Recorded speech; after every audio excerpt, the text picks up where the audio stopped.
కాళేశ్వరం ఇంకోవైపు power dealings పై judicial ఎంక్వైరీలతో రాజకీయం heat ఎక్కుతోంది. ఇన్నాళ్ళు ఆరోపణలు ప్రత్యారోపణలకే పరిమితమైన ఈ మ్యాటర్ కాస్త న్యాయ విచారణ ముంగిట్లోకి వచ్చేసింది. ఫైల్స్ కదులుతున్నాయి. నిర్ణయాల్లో కీ రోల్ పోషించిన వారికి లెటర్లు వెళ్తున్నాయి. అటు కాళేశ్వరం కుంగటం, ఇటు విద్యుత్ ఒప్పందాలు, థర్మల్ ప్లాంట్ల నిర్మాణాల్లో అక్రమాలు, ఆరోపణలు సీరియస్ ఇష్యూస్ కావడంతో జ్యుడిషియల్ ఎంక్వైరీలో ఏం తేలుతుందన్న ఉత్కంఠ పెరుగుతోంది.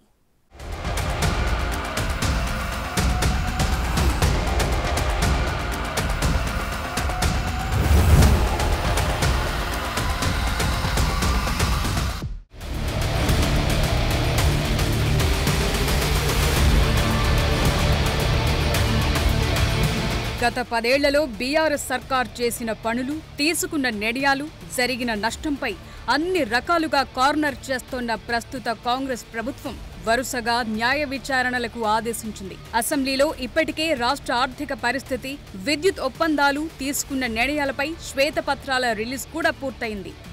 వేడిగా చర్చలు కూడా జరిగాయి. అయితే అది అక్కడితోనే ఆగిపోకుండా ప్రస్తుత ప్రభుత్వం న్యాయ విచారణకు ఆదేశించింది. దీంతో పొలిటికల్ హీట్ పెరిగిపోతోంది.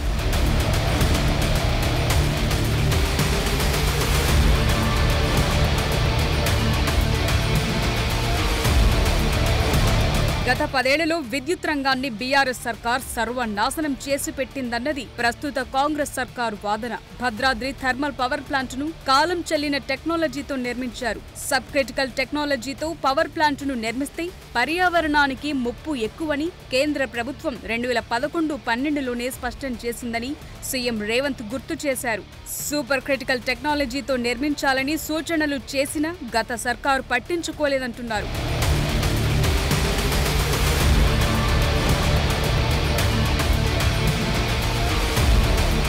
కాలం చెల్లిన సబ్ క్రిటికల్ టెక్నాలజీతో భద్రాద్రి ప్లాంటును చేపట్టేందుకు గత సర్కార్ ఒప్పందం చేసుకుని 2 ఏళ్లలో పూర్తి చేస్తామంది. అయితే 7 ఏళ్లు గడిచినా ఉత్పత్తి సక్రమంగా లేదన్నది కాంగ్రెస్ సర్కారు వాదన.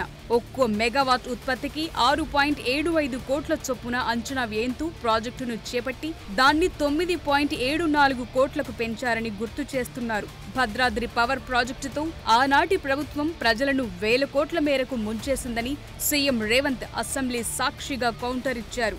అటు ఛత్తీస్గఢ్ నుంచి కరెంటు కొనేందుకు ఎలాంటి టెండర్లు లేకుండా గత ప్రభుత్వం ఒప్పందం చేసుకుందని, ఆ ఒప్పందంపై సభలో అభ్యంతరాలు వ్యక్తం చేస్తే మార్షల్స్తో విపక్ష సభ్యులను అప్పట్లో బయటకు నెట్టించారని ఇటీవలే విద్యుత్పై జరిగిన స్వల్పకాలిక చర్చ సందర్భంగా సీఎం రేవంత్ గుర్తు చేశారు. ఆ డీల్ ద్వారా రాష్ట్రంపై 1362 కోట్ల భారం పడిందన్నారు. ఆ సమయంలో కేంద్ర ప్రభుత్వం తక్కువ ధరకు కరెంటు ఇచ్చేందుకు ముందుకొచ్చిన ఆనాటి కేసీఆర్ ప్రభుత్వం పెడచెవిన పెట్టిందంటూ ఫైర్ అయ్యారు. మన రాష్ట్రంలో విద్యుత్తు ఉత్పత్తి సరిపోవడం లేదు. అత్యవసరంగా మన అవసరాలు తీర్చాల్సిన అవసరం ఉన్నది.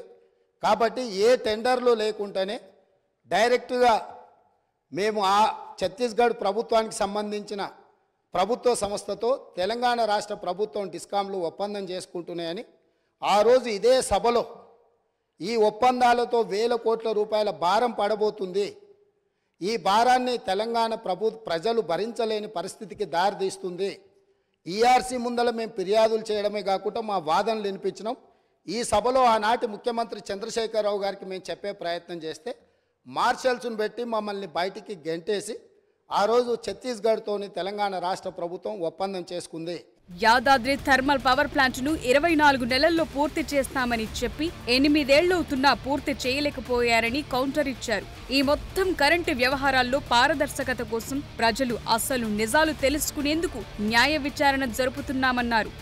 కరెంటు ఉత్పత్తి కెపాసిటీ పెంచామని నాటి బీఆర్ఎస్ సర్కార్ మభ్యపెట్టిందని, తెలంగాణ ఏర్పడే నాటికి 7,778 మెగావాట్లుండగా ప్రస్తుతం 19,475 మెగావాట్లకు చేరిందని, ఇందులో గత ప్రభుత్వం చేసింది 0 అన్న విషయాన్ని జనం ముందుంచుతున్నారు. అయితే ఈఆర్సీ రూల్స్ ప్రకారమే ఛత్తీస్గఢ్ కరెంటు కొన్నామని మాజీ విద్యుత్ శాఖ మంత్రి జగదీష్ రెడ్డి చెప్పుకొచ్చారు. అంతేకాదు కరెంటు కొనుగోళ్లపై కాగ్ రిపోర్టులు కూడా ఉన్నాయంటున్నారు. అయితే ఇవి ఎంతవరకు బీఆర్ఎస్ నేతలను కాపాడుతాయన్నది కీలకంగా మారింది.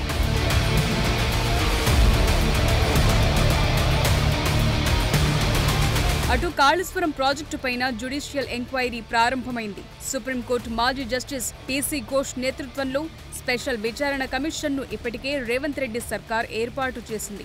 ఇరిగేషన్ సెక్రటరీ రాహుల్ బొజ్జా అధికారుల బృందం ఇటీవలే కోల్కతా వెళ్లి కోస్ట్ తో ప్రత్యేకంగా భేటీ అయ్యింది. ప్రస్తుతం కేస్ స్టడీ కొనసాగుతోంది. జూన్ చివరి వారం నాటికి విచారణ పూర్తి చేయాలని కోస్ట్ కమిషన్ ను రాష్ట్ర ప్రభుత్వం కోరింది. అంటే అటు విద్యుత్ విచారణ, ఇటు కాళేశ్వరంపై న్యాయ విచారణ రిపోర్టులు దాదాపు ఒకే సమయంలో రానున్నాయి. కాళేశ్వరంపై ఏర్పాటైన కోస్ట్ కమిషన్ త్వరలోనే హైదరాబాద్ రానుంది.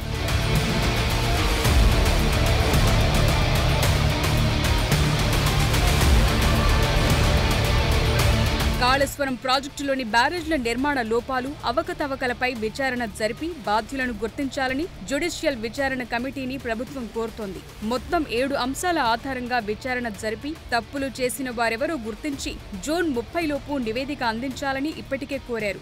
అంతకుముందే విజిలెన్స్ బృందం కాళేశ్వరం లోపాలపై ప్రభుత్వానికి నివేదిక ఇచ్చింది. ఎక్కడెక్కడ లోపాలు జరిగాయి, తెర వెనుక ఏం జరిగిందన్న అంశాలపై కొంతవరకు ఆధారాలు సేకరించింది. ఆ రిపోర్టు ప్రకారమే కాళేశ్వరంపై 7 ప్రధాన అంశాల్లో ప్రస్తుత సర్కార్ క్లారిటీ కోరుతోంది. అవేంటంటే మేడిగడ్డ, అన్నారం, సుందిళ్ల బ్యారేజ్ల నిర్మాణంతో పాటు ప్లానింగ్, డిజైనింగ్ లో లోపాలు, అవకతవకలు, నిర్లక్ష్యంపై విచారణ చేపట్టాలన్నారు. కాంట్రాక్టర్లకు పని అప్పగింత, పనుల అమలు తీరు, అవకతవకలు, ఆర్థిక క్రమశిక్షణ పాటించకుండా కాంట్రాక్టర్లకు పనుల అప్పగింతకు కారణమైన వారిని గుర్తించాలని కోరారు.